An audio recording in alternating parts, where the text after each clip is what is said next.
मेघमाଳରେ ଶୀଘ୍ର ଆସୁଥିବା ଆମ୍ଭମାନଙ୍କ ପ୍ରଭୁ ଯୀଶୁଖ୍ରୀଷ୍ଟଙ୍କର ଅତି ପବିତ୍ର ଓ ବହୁମୂଲ୍ୟ ନାମରେ ଆପଣ ସମସ୍ତଙ୍କୁ ଆଉ ଏକ ନୂଆ ପ୍ରସଙ୍ଗରେ ପୁନର୍ବାର ମୁଁ ସ୍ୱାଗତ କରେ। ଖ୍ରୀଷ୍ଟରେ ପ୍ରିୟ ପ୍ରଭୁଙ୍କ ଲୋକମାନେ, ଆଜି ଆମେ ପ୍ରଭୁଙ୍କ ବାକ୍ୟରୁ ଆଉ ଏକ ପ୍ରସଙ୍ଗରେ ଅଳ୍ପ ସମୟ କଥାବାର୍ତ୍ତା ହେବା। ଆଜି ଆମେ ଯେଉଁ ପ୍ରସଙ୍ଗରେ ପ୍ରଭୁଙ୍କ ବାକ୍ୟରୁ ଧ୍ୟାନ କରିବା, ସେହି ପ୍ରସଙ୍ଗର ଶୀର୍ଷକ ହେଲା ଖ୍ରୀଷ୍ଟିଆନମାନେ କାହାକୁ ଭୟ କରିବା ଉଚିତ। ଆଜିର ପ୍ରସଙ୍ଗ ହେଲା ବିଶ୍ୱାସୀମାନେ ବା ଖ୍ରୀଷ୍ଟିଆନ ଭାଇ ଭଉଣୀମାନେ କାହାକୁ ଭୟ କରିବା ଉଚିତ। ଏହି ପ୍ରସଙ୍ଗରେ ପରମେଶ୍ୱରଙ୍କ ବାକ୍ୟରୁ ଆମେ କଥାବାର୍ତ୍ତା ହେବା। ଅନେକ ସମୟରେ ଆମେ କାହାକୁ ଭୟ କରିବା କଥା, କାହାକୁ ଭୟ କରିବା କଥା ନୁହେଁ, ଏହିସବୁ ବିଷୟ ଆମେ ଜାଣିନଥାଉ। ସେଥିପାଇଁ ଆମେ ଯାହାକୁ ଭୟ କରିବା କଥା ନାହିଁ, ଆମେ ସେମାନଙ୍କୁ ଭୟ କରିଥାଉ। ସେମାନଙ୍କର ନୀତି ନିୟମ, ତାହାଙ୍କର ପରାମର୍ଶରେ ଆମେ ହଁ କରିଥାଉ ଏବଂ ସେମାନଙ୍କ କଥାରେ ଆମେ ଚାଲିଥାଉ। ସେଥିପାଇଁ ବିଭିନ୍ନ ସମସ୍ୟାର ସମ୍ମୁଖୀନ ହୋଇଥାଉ ଏବଂ ଆମ୍ଭମାନଙ୍କ ଜୀବନକୁ ଅବାଟକୁ ମଧ୍ୟ ଆମେ ନେଇଥାଉ। ପ୍ରିୟମାନେ, ଆମେ କାହାକୁ ଭୟ କରିବା କଥା, ଆଜି ଆମେ ବାକ୍ୟରୁ ଅଳ୍ପ ସମୟ କଥାବାର୍ତ୍ତା ହେବା ଯେ ବାସ୍ତବରେ ପରମେଶ୍ୱରଙ୍କ ବାକ୍ୟ ଆମ୍ଭମାନଙ୍କୁ କ'ଣ ପରାମର୍ଶ ଦିଏ ଯେ ଆମେ ଖ୍ରୀଷ୍ଟ ବିଶ୍ୱାସୀ ଭାବରେ କାହାକୁ ଭୟ କରିବା ଆବଶ୍ୟକ ରହିଛି। ଆସନ୍ତୁ ବାକ୍ୟରୁ ଗୋଟେ ପଦ ପଢ଼ି ଆମେ ଆଗକୁ ବଢ଼ିବା। ମୋ ସହିତ ରୋମିଓ ପୁସ୍ତକକୁ ଆସିବେ। ରୋମିଓ ପୁସ୍ତକ 13 ଅଧ୍ୟାୟ 7 ପଦରେ ସାଧୁ ପାଉଲ ରୋମିଓ ମଣ୍ଡଳୀ ନିକଟକୁ ସେହି ପ୍ରକାର ଲେଖୁଛନ୍ତି, ଯାହାଙ୍କର ଯାହା ପ୍ରାପ୍ୟ ତାହାଙ୍କୁ ତାହା ଦିଅ। ଯାହାଙ୍କୁ ରାଜସ୍ୱ ଦେବାକୁ ହୁଏ ତାହାଙ୍କୁ ରାଜସ୍ୱ ଦିଅ। ଯାହାଙ୍କୁ ଶୁଳ୍କ ଦେବାକୁ ହୁଏ ତାହାଙ୍କୁ ଶୁଳ୍କ ଦିଅ। ଯାହାଙ୍କୁ ଭୟ କରିବାକୁ ହୁଏ ତାହାଙ୍କୁ ଭୟ କର। ଯାହାଙ୍କୁ ସମାଧାନ କରିବାକୁ ହୁଏ ତାହାଙ୍କୁ ସମାଧାନ କର। ପ୍ରିୟମାନେ, ବାକ୍ୟ କହେ ଆମେ ଯାହାକୁ ଭୟ କରିବା କଥା, ଆମେ ତାହାଙ୍କୁ ଭୟ କରିବା ଆବଶ୍ୟକ ରହିଛି। ଅନେକ ସମୟରେ ଆମେ ଯାହାକୁ ଭୟ କରିବା କଥା ନୁହେଁ, ଆମେ ତାହାଙ୍କୁ ଭୟ କରି ବସିଥାଉ। ଆଜି ବି ଅନେକ ଭାଇ ଭଉଣୀମାନେ ସେମାନେ ମଣ୍ଡଳୀରେ ଅଛନ୍ତି, ବାକ୍ୟ ଶୁଣୁଛନ୍ତି, ସେମାନେ ବାପ୍ତିସ୍ମ ନେଇଛନ୍ତି, ପ୍ରଭୁ ଭୋଜ ନିଅନ୍ତି ଏବଂ ଖ୍ରୀଷ୍ଟିଆନ ବୋଲି ସେମାନେ ନିଜକୁ ସ୍ୱୀକାର କରନ୍ତି। ମାତ୍ର ସେମାନେ ଭୂତକୁ ଡରନ୍ତି, ଅନ୍ଧାରରେ ସେମାନେ ରହିପାରନ୍ତି ନାହିଁ, ସେମାନେ ବିଲେଇକୁ ଡରନ୍ତି। ଏହି ପ୍ରକାର ବିଭିନ୍ନ ରୀତିବିଧି, ସମାଜର ପରମ୍ପରାକୁ ସେମାନେ ଭୟ କରନ୍ତି।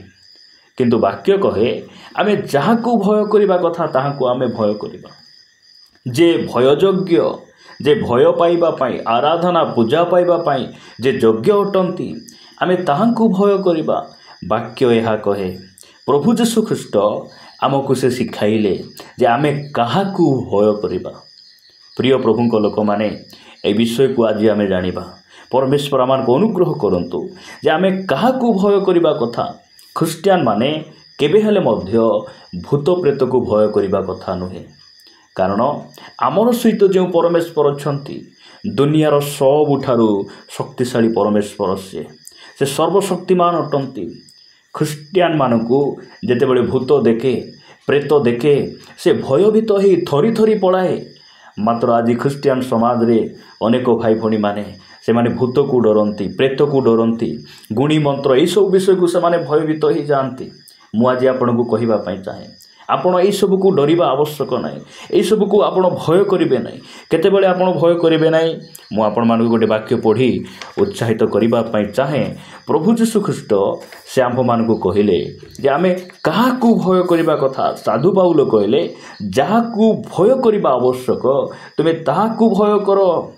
ଯୀଶୁଖ୍ରୀଷ୍ଟ କହିଲେ, ଲୁକ ଲିଖିତ ସୁସମାଚାର 12 ଅଧ୍ୟାୟ 4 ଆଉ 5 ପଦରେ ସେ କହିଲେ, କିନ୍ତୁ ମୋର ବନ୍ଧୁ ଯେ ତୁମ୍ଭମାନଙ୍କୁ ମୁଁ କହୁଅଛି, ଯେଉଁମାନେ ଶରୀରକୁ ବଧ କରନ୍ତି ମାତ୍ର ତାହାପରେ ଆଉ କିଛି କରିପାରନ୍ତି ନାହିଁ, ସେମାନଙ୍କୁ ଭୟ କର ନାହିଁ। କିନ୍ତୁ 5 ପଦ, କାହାକୁ ଭୟ କରିବ ତାହା ମୁଁ ତୁମ୍ଭମାନଙ୍କୁ ଜଣାଇବି। ବଧ କଲା ଉତ୍ତାରେ ନରକରେ ନିକ୍ଷେପ କରିବା ନିମନ୍ତେ ଯାହାଙ୍କର ଅଧିକାର ଅଛି ତାହାକୁ ଭୟ କର।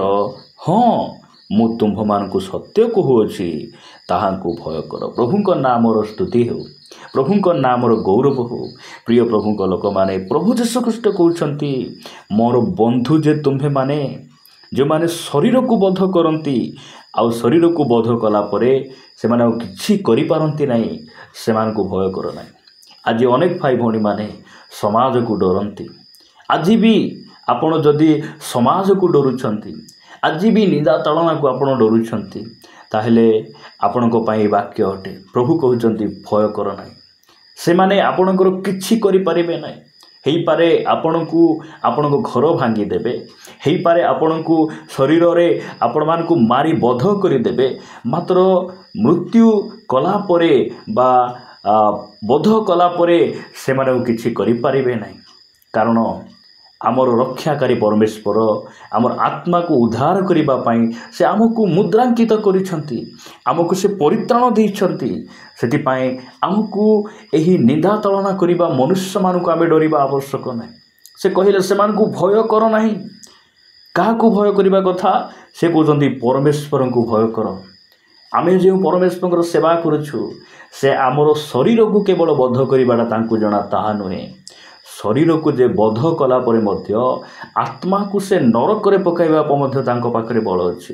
ମନୁଷ୍ୟମାନେ ଆମକୁ ବଧ କଲା ଉତ୍ତାରେ ସେମାନେ ଆଉ କିଛି କରିପାରିବେ ନାହିଁ, ମାତ୍ର ପରମେଶ୍ୱର ଚାହିଁଲେ ଗୋଟେ ମନୁଷ୍ୟର ଆତ୍ମାକୁ ସେ ଚିରକାଳ ନିମନ୍ତେ ସେ ନରକ ଯନ୍ତ୍ରଣାରେ ପକାଇଦେବେ। ସେଥିପାଇଁ ଆପଣଙ୍କୁ ମୋତେ ପରମେଶ୍ୱରଙ୍କୁ ଭୟ କରିବା। ବାକ୍ୟ କହେ ଆମେ ତାହାଙ୍କୁ ଭୟ କରିବା, ଆମେ ପ୍ରଭୁଙ୍କୁ ଭୟ କରିବା। କାରଣ ପରମେଶ୍ୱରଙ୍କୁ ଯେଉଁମାନେ ଭୟ କରନ୍ତି, ପରମେଶ୍ୱର ତାହାଙ୍କର ଦୂତମାନଙ୍କୁ ପଠାଇ ସେମାନଙ୍କର ଛାଉଣି କରି ସେମାନଙ୍କୁ ଉଦ୍ଧାର କରନ୍ତି। ଏହି ପ୍ରତିଜ୍ଞା ପରମେଶ୍ୱର ଆମମାନଙ୍କୁ ଦେଇଛନ୍ତି। ପରମେଶ୍ୱରଙ୍କୁ ଭୟ କରିବା ଖ୍ରୀଷ୍ଟିଆନ ଭାଇ ଭଉଣୀମାନଙ୍କ ପାଇଁ ଖ୍ରୀଷ୍ଟିଆନ ଜୀବନର ପ୍ରଥମ ବିଷୟ ଅଟେ। ଏହା ମୂଳଦୁଆ ଅଟେ କି ପରମେଶ୍ୱରଙ୍କୁ ଆମେ ଭୟ କରିବା। ଯଦି ଆମେ ପରମେଶ୍ୱରଙ୍କୁ ଭୟ କରିବା ନାହିଁ, ତାହେଲେ ଆମେ କେବେ ମଧ୍ୟ ଆମର ଖ୍ରୀଷ୍ଟିଆନ ଜୀବନକୁ ଆମେ ସଫଳ କରିପାରିବା ନାହିଁ। ପ୍ରିୟ ପ୍ରଭୁଙ୍କ ଲୋକମାନେ, ଆଜି ଆପଣ ସମାଜକୁ ଡରୁଛନ୍ତି କି? ତାହେଲେ ଆପଣଙ୍କ ପାଇଁ ଏ ବାକ୍ୟ ଅଟେ। ପ୍ରଭୁ ଆଜି କହୁଛନ୍ତି ଯେ ତୁମେ ମୋତେ ଭୟ କର, ମୋତେ ଭୟ କର।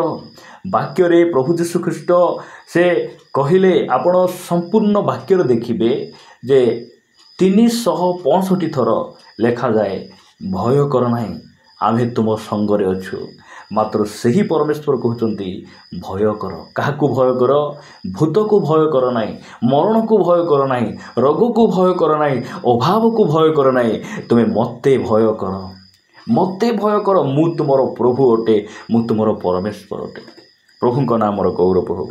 ଆପଣମାନଙ୍କ ନିକଟରେ ମୁଁ ଆଉ ଏକ ବାକ୍ୟ ପଢ଼ି ଉତ୍ସାହିତ କରିବା ପାଇଁ ଚାହେଁ। ଆପଣମାନେ ପଢ଼ିବେ ମୋ ସହିତ ଯୋହନ ଲିଖିତ ସୁସମାଚାର 9 ଅଧ୍ୟାୟ ତାର 19 ପଦରୁ ମୁଁ ପଢ଼ୁଛି। ଲେଖାଯାଏ, ସେମାନେ ସେମାନଙ୍କୁ ପଚାରିଲେ, ତୁମ୍ଭମାନଙ୍କର ଯେଉଁ ପୁଅ ଅନ୍ଧ ହୋଇ ଜନ୍ମ ହୋଇଥିଲା ବୋଲି କହିଥାଅ, ଏ କ'ଣ ତୁମ୍ଭମାନଙ୍କର ସେଇ ପୁଅ? ତାହେଲେ ସେ କିପରି ଏବେ ଦେଖୁଅଛି? ଏହା ଯିହୁଦୀମାନେ ସେହି ଜନ୍ମରୁ ଅନ୍ଧ ତାହାଙ୍କର ପିତାମାତାଙ୍କୁ ସେମାନେ ପଚାରୁଛନ୍ତି। ତୁମର ଯେଉଁ ପୁଅ ଜନ୍ମରୁ ଅନ୍ଧ ହୋଇକିନା ଜନ୍ମ ହୋଇଥିଲା ବୋଲି ଯାହା ତୁମେ କହିଥାଅ, ତାହେଲେ ତୁମର ପୁଅ ଏବେ କେମିତି ଦେଖୁଛି? ଏଇଟା ସେମାନେ ପ୍ରଶ୍ନ ପଚାରୁଛନ୍ତି। ପଚାରିଲା ପରେ 20 ପଦରେ ଲେଖାଯାଉଛି, ସେଥିରେ ତାହାର ପିତାମାତା ଉତ୍ତର ଦେଲେ, ଏ ଯେ ଆମ୍ଭମାନଙ୍କର ପୁଅ ଓ ଏ ଯେ ଅନ୍ଧ ହୋଇ ଜନ୍ମ ହୋଇଥିଲା, ଏହା ଆମ୍ଭେମାନେ ଜାଣୁ, କିନ୍ତୁ ସେ କିପରି ଏବେ ଦେଖୁଅଛି ତାହା ଜାଣୁନାହିଁ, କିମ୍ବା କିଏ ତାହାର ଆଖି ଫିଟାଇ ଦେଲେ ତାହା ମଧ୍ୟ ଆମ୍ଭେ ଜାଣୁନାହିଁ। ତାହାକୁ ପଚାରନ୍ତୁ, ସେ ତ ବୟସପ୍ରାପ୍ତ, ସେ ଆପଣା କଥା ଆପେ କହିବ। ପ୍ରିୟମାନେ, ଏସବୁ କଥା ଯେ ଜନ୍ମର ଅନ୍ଧ ତାଙ୍କର ପୁଅ କିପରି ସୁସ୍ଥ ହେଲେ, ସେ କିପରି ଦେଖିପାରୁଛନ୍ତି, ଏଇ କଥା ଯେ ତାଙ୍କ ମା ବାପା ଜାଣିନଥିଲେ ବୋଲି ନାହିଁ, ଜାଣିଥିଲେ, ମାତ୍ର ସେମାନେ ଯିହୁଦୀ ଲୋକମାନଙ୍କ ଆଗରେ ପରମେଶ୍ୱରଙ୍କ ନିମନ୍ତେ ସେମାନେ ସାକ୍ଷୀ ହୋଇପାରିଲେ ନାହିଁ। କାହିଁକି? ସମାଜକୁ ସେମାନେ ଭୟ କରୁଥିଲେ, ଯିହୁଦୀ ସମାଜକୁ ସେମାନେ ଡରୁଥିଲେ। ଆଜି ବି ଅନେକ ଭାଇ ଭଉଣୀମାନେ ସରକାର ନୀତି ନିୟମକୁ ସେମାନେ ସାଲ୍ୟୁଟ୍ କରନ୍ତି, ସେମାନେ କମ୍ପ୍ରମାଇଜ୍ କରନ୍ତି, ସମାଜରେ ସେମାନେ ହାତ ମିଶାନ୍ତି, ସେମାନଙ୍କର ବିଭିନ୍ନ ପରମ୍ପରାରେ ସେମାନେ ମିଶନ୍ତି ଏବଂ ଚର୍ଚ୍ଚରେ ମଧ୍ୟ ସେମାନେ ମିଶନ୍ତି। ଆଜି ମଧ୍ୟ ଏହି ପ୍ରକାର ଅନେକ ଭାଇ ଭଉଣୀମାନେ ଭୟଭୀତ ହୋଇ ଅଛନ୍ତି।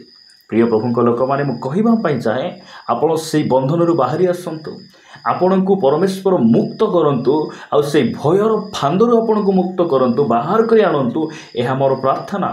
ପ୍ରଭୁ ଆମମାନଙ୍କୁ ଦୟା କରନ୍ତୁ। ଲେଖାଯାଏ ତାଙ୍କର ପିତାମାତା ଏହି ପ୍ରକାର କଥା ସେମାନେ କହୁଛନ୍ତି। କାହିଁକି କହୁଛନ୍ତି?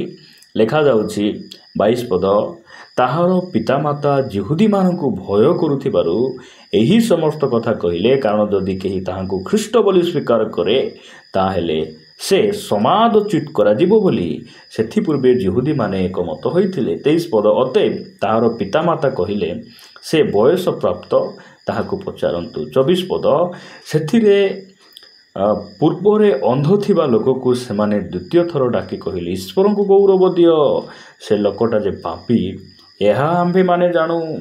25 ପଦରେ ଲେଖାଗଲା, ସେଥିରେ ସେ ଉତ୍ତର ଦେଲା, ସେ ପାପୀ କି ନୁହେଁ ମୁଁ ଜାଣେ ନାହିଁ।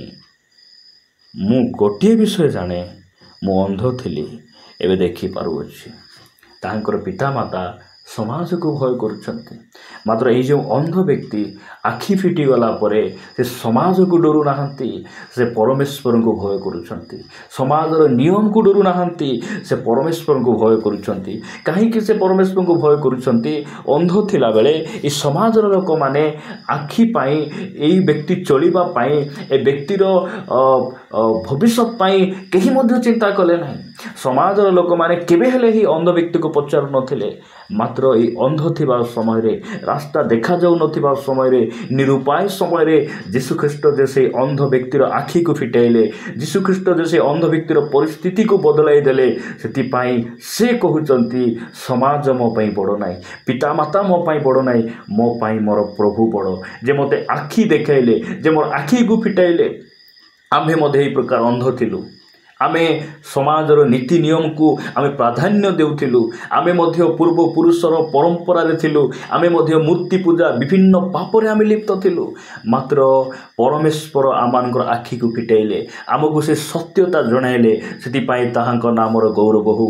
ମୁଁ ଆଜି ଆପଣମାନଙ୍କୁ କହିବା ପାଇଁ ଚାହେଁ, ଆପଣ ପରମେଶ୍ୱରଙ୍କୁ ଭୟ କରନ୍ତୁ, ଆପଣ ପ୍ରଭୁଙ୍କୁ ଭୟ କରନ୍ତୁ। କାରଣ ପରମେଶ୍ୱରଙ୍କ ଭୟ ଆମକୁ କ'ଣ କରେ?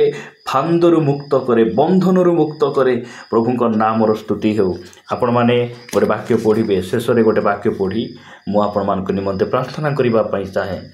ଗୀତ ସଂହିତା 4 ଅଧ୍ୟାୟ 4 ପଦ, 4 ଗୀତ 4 ପଦରେ ଲେଖାଗଲା, ଏହି ସ୍ଥାନରେ ଦାଉଦ ମହାରାଜା ଲେଖନ୍ତି, ଭୀତ ହୁଅ ଓ ପାପ କର ନାହିଁ, ତୁମ୍ଭେମାନେ ଶଯ୍ୟା ଉପରେ ମନେ ମନେ କଥା କହି ନୀରବ ହୁଅ। ପ୍ରଭୁଙ୍କ ନାମର ସ୍ତୁତି ହେଉ। ଆମେ ଯେବେ ପ୍ରଭୁଙ୍କୁ ଭୟ କରିବା, ଆମେ ପାପଠାରୁ ପୃଥକ ହୋଇପାରିବା। ଆଉ ଆମ ଜୀବନରେ ଯଦି ଭୟ ନାହିଁ, ତାହେଲେ ଆମେ କ'ଣ ହେଇଯିବା? ଆମେ ପାପରେ ପତିତ ହୋଇଯିବା। ପ୍ରଭୁ ଆମମାନଙ୍କୁ ଦୟା କରନ୍ତୁ। ଆମେ ପ୍ରଭୁଙ୍କୁ ଭୟ କରିବା। ଆମକୁ ସମାଜକୁ ଡରିବା ଦରକାର ନାହିଁ।